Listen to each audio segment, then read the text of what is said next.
รถ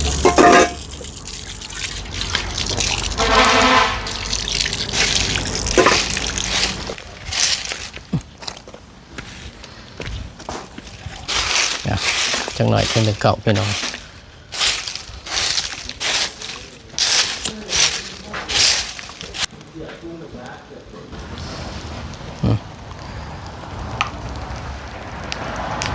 เอา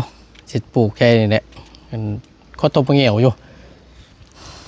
แต่เกิดบดก้งกินบดตายหรอก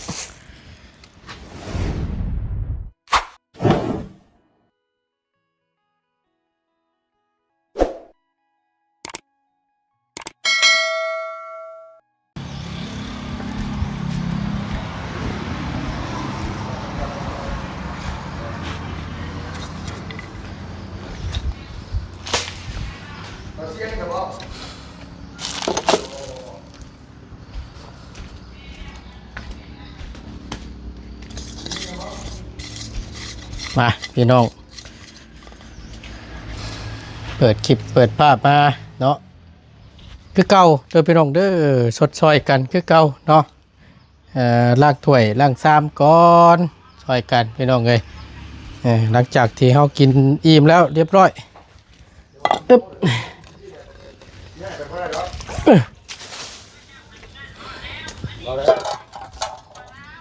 ฮึบโอ้ยบ่วงไปน้ำบาดนี่โอ้ยโอ้ยล่างไปก่อนพี่น้องเลยย่าน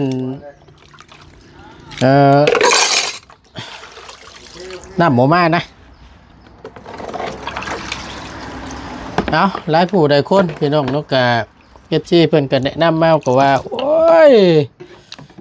ยับได้สิซื้อกระซ้ำว่าซั่นซื้อกระซ้ำไป1เด้อบ่ตูนเด้อพอได้แช่ถ้วยแช่บ่วงพอได้ล้างว่าซั่นเนาะพี่น้องเอ้ยนี่แหละ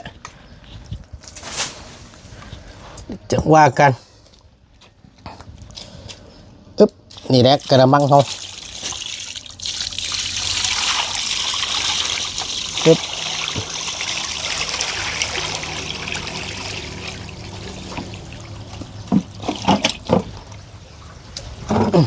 โอ้ย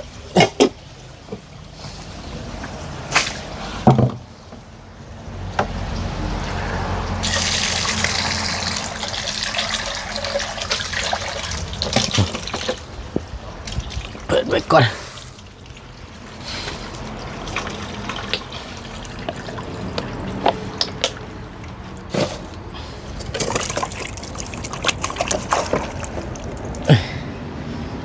พี่น้องก่อนอื่นกราบสบายดีและสวัสดีเด้อพี่น้องเด้อสบายดีกันเบิดสุขุสุคนเนาะเพราะว่าอยู่ในและกระต่างประเทศก็ยินดีต้อนรับเข้าสู่ช่องประธานป้องชาแนลคือเก่าเนาะพี่น้องหลังจากที่ทั้งประตูนได้ไปอันนี้พี่น้องเลยพบเป็ดพบหมอก็คือประตูนได้ไปเอ็กโกหรือว่าไปเอ็กซเรย์ช่องหูนั่นแหละก็คือเป็นช่องเข้าไปเมื่อวานเลยพี่น้องอาจจะได้เห็นอยู่ในคลิปเนาะผู้ดีมันข้างนี้อาจจะอักเสบแห้งเพิ่นว่าและมันมีตุ่มออกมาพี่น้องเลยตุ่มสองข้างเลยข้างนี้สิบ่แห้งปานใดมี2ตุ่มบ่ต้นก็บ่ฮู้ว่ามันเกิดจากสาเหตุหยังไงนะพอดีบ่ต้นก็บ่ได้เจ็บบ่ได้หยังได้พี่น้องไอ้นี่หูนี่แต่ว่ามันออกตุ่มมันฮ้อนในบ่หรือว่าจังใดเนาะมันไปเบิดเลยพี่น้องเว้านี่ก็เสียงมันบกวนอยู่ในหูนี่มันโดดเอากลับกลายเป็นว่าเฮ็ดหยังกับบ่ม่วนบ่ชื่นพี่น้องเอ้ยเพราะว่ามันสิว่าจังใดเกี่ยวกับระบบประสาทนำประจักษ์เพราะว่าเฮาบ่ได้ยินหยังนะได้ยินค่อยๆเอียงหูใส่พอดีไปกวดว่านี่ก็เบิดอยู่610,000พี่น้องเอ้ย เพิ่นวางยามาให้กินเบิ่งอันนี้ในอีกส่วนหนึ่งเนาะพี่น้องแต่ว่าเว่าไปอีกในมุมหนึ่งพี่น้องในกรณีที่แต่ว่าว่าในทางตาบ่เห็นว่าชัดจ้ะเนาะก็บ่ตูนเกิดบ่ได้ลบหลู่แล้วก็เสื้อว่าแต่ละจุดแต่ละหม่องเนาะมันก็ต้องมีล่ะพี่น้องเอ้ยที่เจ้าที่เจ้าทางเนาะหรือว่าเพิ่นปกปักรักษาอยู่ณดินแห่งนี้และเพื่อนหลังนี้เนาะที่ทางบ่ตูนก็มาอยู่แรกๆก็อันนี้อยู่พี่น้องเอ้ยขอบบอกอยู่อันนี้บ่ตูนก็ยันว่าเป็นช่วงเพิ่นถามพี่น้องเนาะเกิดเอิ้นบอกถ้าว่ากินยาเบิ่งมันบ่ท่วงบ่เศร้าแล้วก็สิอันนี้บ่ตูนสิให้ทั้ง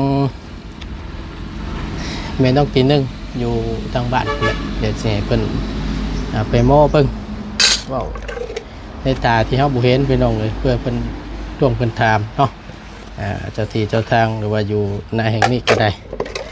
เอาก็อย่าให้ท่วงอย่าให้ตื่นเด้อลูกหลานมาพักอาศัยน้ำเนาะให้เบิ่งให้แย่งลูกหลานนี่แหละเลยบ่ให้เฮ็ดแนวนี้แหละคำว่าแม่นทั้งนี้ก็ได้ หมวยท่วงให้ตื่นแล้วมาอยู่อาศัยน้ำโอ้ยเหนียวฮอดคือบดฉันทอดไข่เมื่อเช้านี่เอง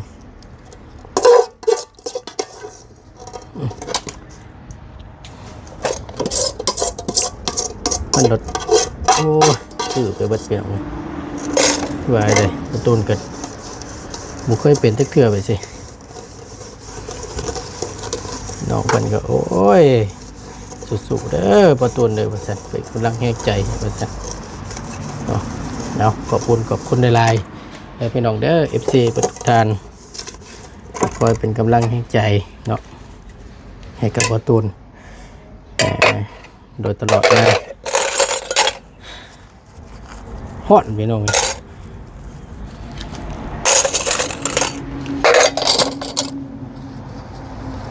นั่งพักก่อนบุคอยนั่นพี่น้องความมัน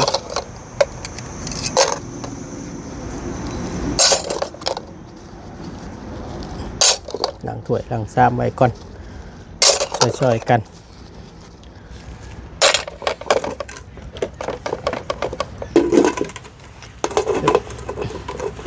เอาค่อยๆทยอยเอาเข่ามาพี่น้องเลยเครื่องกรองใส่ในอันนี้ก็ได้อยู่ในบ้านเอาเนาะค่อยเอาซื้อเข้ามาทีละย่างทีละนิดทีละหน่อยเมื่อวานนี่กับประตูนก็ได้ซื้อกระทะกับเล็กย่างพี่น้องเลยแต่เอาเข้ามาแล้วเนาะแล้วก็ยังเดือดโตสากว่าสันพี่น้องเป็นโอ้ยสากซื้อไว้เด้อว่าสันจะแม่นผสมส่วนกันเทเดว่าสันเนาะก็นี่แหละพี่น้องเลยย่อยก็เบิ่งในปัจจัยเฮานี่แหละหลักๆก็ได้เอาเดี๋ยวประตูนเสียเบิ่งให้พี่น้องเลยกระทะเด็กย่างเนาะก็คือทั้งประตูนเป็นคนซื้อมาพี่น้องกันเลยกะเป็นเงินทั้งเอื้อยใหญ่ใจดีเนาะอยู่ประเทศออสเตรเลียเนาะทางเอื้อยลาพานเนาะก็ต้องขอบคุณทั้งเอื้อยเป็นในไลน์เอื้อยเด้อเนาะก็ที่ได้สดช่อยทางนอกเนาะพอได้ซื้อเครื่องซื้อของเข้ามาสมทบน้ำมูแล้วก็ซอยค่าอยากค่ากินว่าซั่นซะเนาะก็ดีใจทั้งหมดตนก็ได้ขอบคุณขอเอื้อยอยู่ดีมีแห้งกบเจ็บจะสวยได้ความไก่จะสมีเรื่อยเด้อปัสจากลงไปแก่เจ็บทั้งปวงทั้งใดเนาะขอให้อายุมันกว่าเนินลำได้รวยสาธุเด้อเนาะพอดีทั้งหมดตุนก็โอ้ยพอได้อันนี้พี่น้อง พัดลมเนาะซื้อพัดลมมาเพราะว่าหากระซื้อมานี่แหละลองเบิ่งนึงพอได้พัดนอนกลางคืนเพราะว่ายังบ่ทันมีพี่น้องกันทางบ่ตุนกันหากระซื้อมานี่มีแห้งไปได้เติบ200,000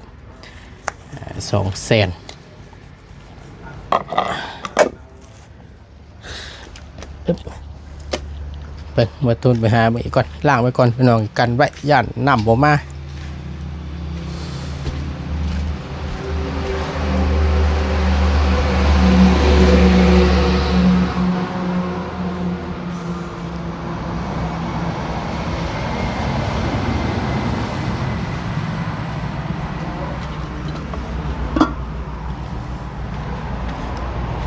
ยังบ่ทันได้มาเข้าไว้ซักเนาะเดี๋ยวล้างไว้ก่อน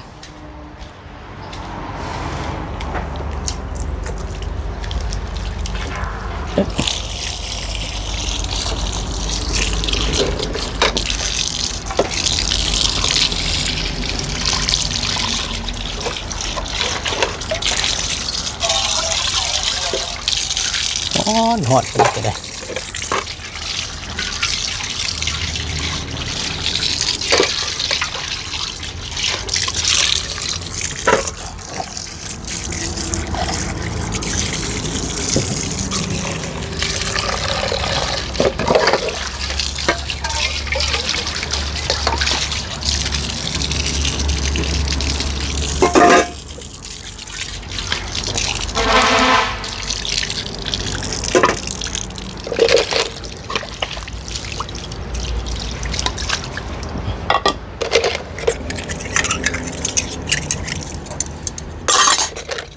นี่ก็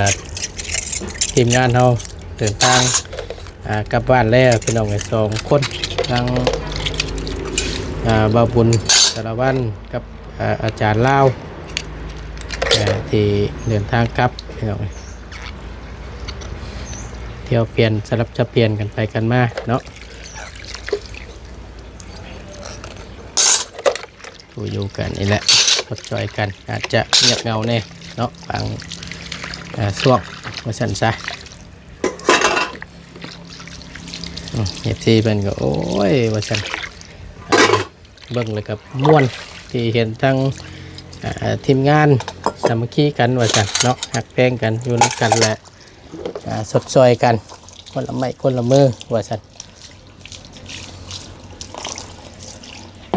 ม่วนน้ำว่าสั่นดีใจพี่น้องเลยกันนี่แหละสดซอยกันนี่แหละพี่น้องเลยคือบตัวนี่ก็บวัฒนะในเฮ็ดในร้านเฮ็ดกับข้าวซอยหมูแบบนี้แหละเขาก็ซอยล้างถ้วยล้างบ่วงนึ่งข้าวนึ่งน้ำนี่แหละพี่น้องเนาะสิ่งใดที่เราซอยได้ก็ซอยกัน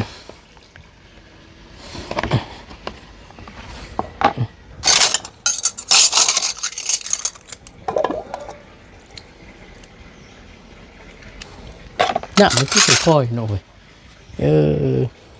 เจอน้ำสิบ่มาไปจักโลก่อน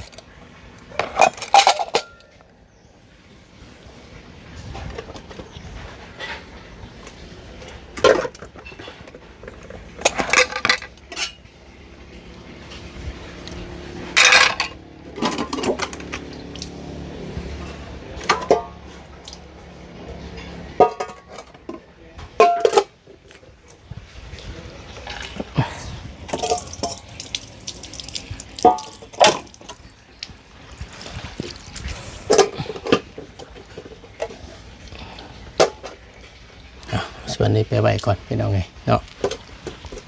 ปึ๊บ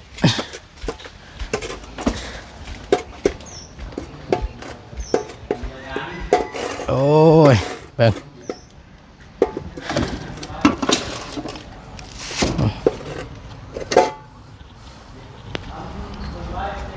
ปึ๊บเพราะว่ามันก็มองไว้นี่ก็ยากแน่นิดนึงพี่น้องเพราะว่ามันยังบ่ทันได้มีตู้ใส่กับข้าวหรือว่าตู้เก็บถ้วยเก็บพวงเนาะอาจจะหกแน่น้อยนึง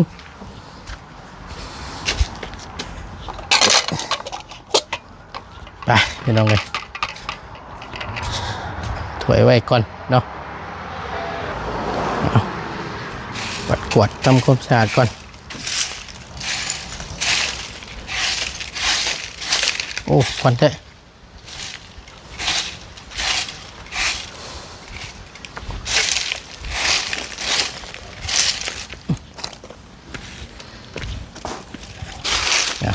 จังหน่อยจังเก่าไปหน่อย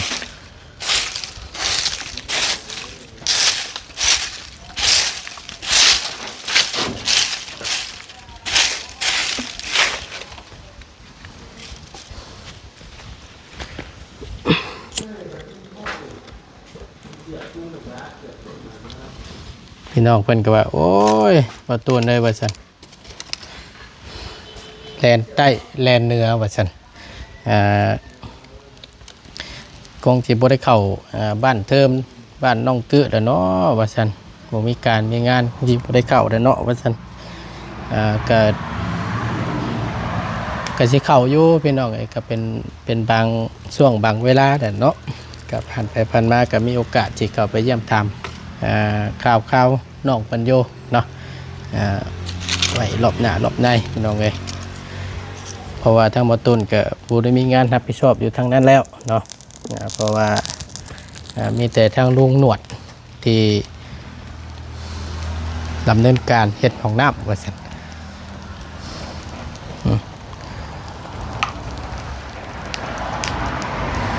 เอาจุดก่อนสะอาดก่อนไม่กระสอบทานแขวงกันเลยจูดพี่น้องเลยต้องมาตุนว่าจะอันนี้จิคุดคุมปลูกหมักพริกเนาะพอดีเอาน้ำน้องหัวเพิ่นว่าจะปลูกตัวนี้แหละพอนับกระทงกระทางนี่แหละพอได้กินใครกว่าเขาชิซื้อเนาะบนต้นจะปลูกไร่อยู่พี่น้องแต่ว่าย่านใกล้นี่แหละมันบ่มีแนวขันแนวอ้อมเปิด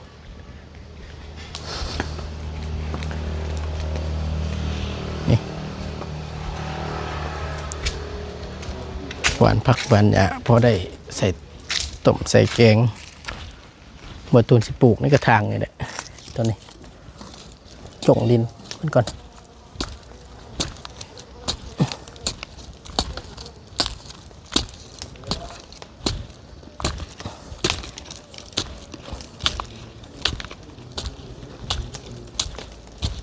กินมันเจ็บ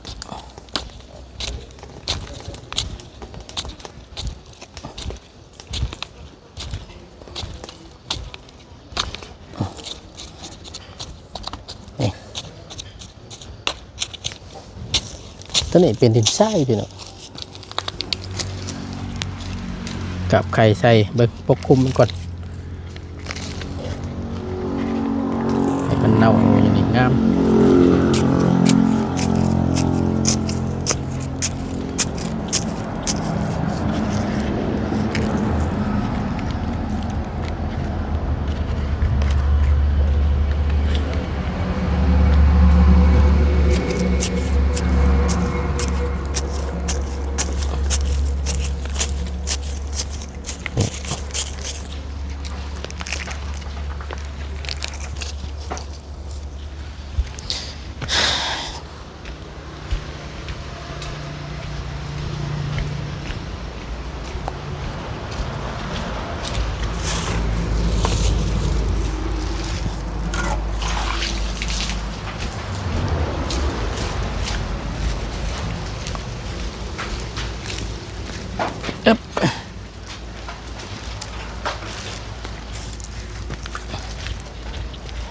พอถึงไข่กับกระติด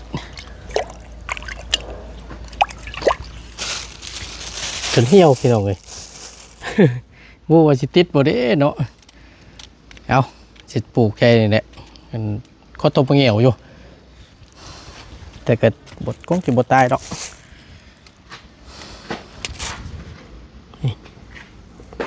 หักเนื้อนี่พี่น้องเลยโอ้แตกกินบ่ได้นี่เนาะ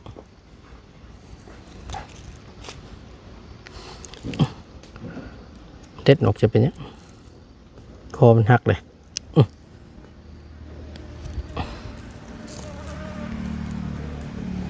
แหมมันหักจริงๆเลยพี่น้องเอาไว้คงจีบเงยคอหรอกว่าตัวนะแต่สิเด็ดไม่นะครับว่ามันน่าเกิดมันติดเข็มแตกไม่ซะยังกันนะเฮ้ยไม่ใช่น่ะเห็ดลาบมันด้วยฮะนี่ลองเบิ่งพี่น้องว่ามันจะติดป่ะติดแล้วจะคอยคอไหมเอาให้ได้กินเด้อเห็ดลกๆใส่หลายต้นในวัตุนก็ได้ผมเลี้ยงได้ประตูเลยนะคักโบเพิ่มปตีใหม่ได้เลยเนาะเห็นเนาะโอ้ไปพ่ออยู่เส้นพ่ออยู่นั่นแล้วอันกันเกี่ยวอันเพิ่นนั่นไปถากหญ้าจังเนาะแน่สบายดีเด้อปลุงโดยสบายดีว่าเพิ่นแต่เท่านี่ฮะสิปลูกพริกได้เหรอปลูกพริกบ่ดิตามสิรอดอยู่บ่ตัวนี้นี่สิบ่เด็ดว่ะเขาตั้งใจมันปลูกมันคือได้แล้วฮะตกไปงูดินใส่มือซะจังว่านี่เนี่ย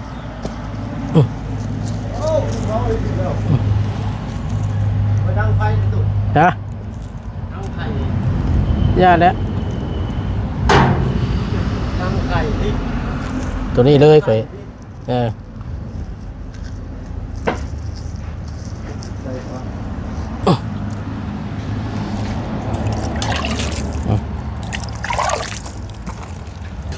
ตัวนี้เป็นหมักหุ้งตัวนี้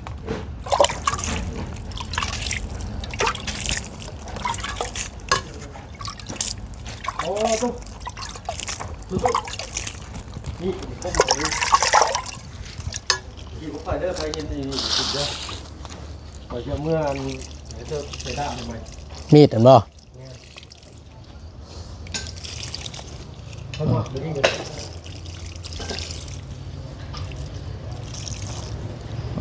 เอาป่านนี้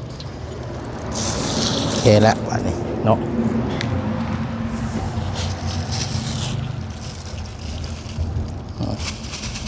ลองเบิ่งพี่น้องเลยติดนี่กันสินั่นอยู่ดอกจักหน่อยจังหนึ่งเข้าหนึ่งนับเนาะลองเบิ่ง